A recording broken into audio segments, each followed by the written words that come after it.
Leak.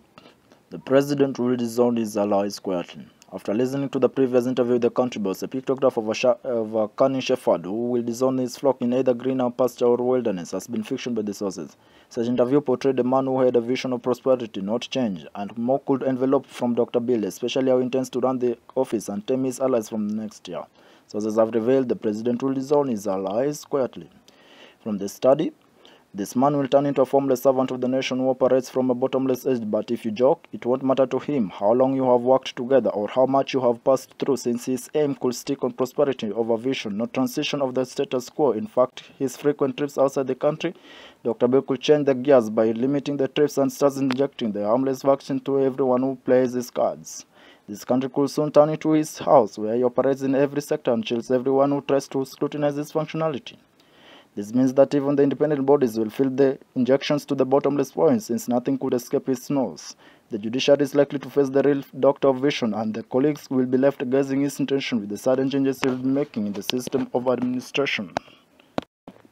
The counties are most likely to embrace the head of state than the national government in the next season, because the boss is most likely to build more interest and resources and press the good coordination between the national treasurer and the county bosses. However, the intense part will be between the office of the president and the prime cabinet secretary.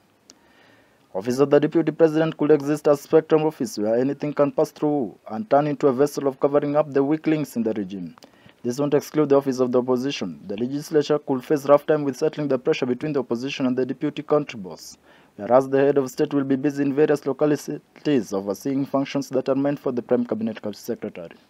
The problem was how to gather the flocks together, and now that they are uniform, the type of pasture that they will feed on will be the shepherd's choice. Any stubborn flock will be sent to eat in the wilderness through suspension or long-term holiday to pave ways for investigation leading to terminal leave.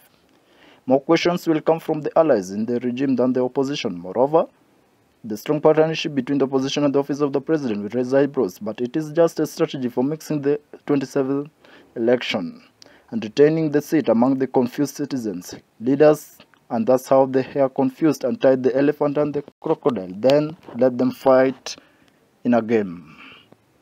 Thank you.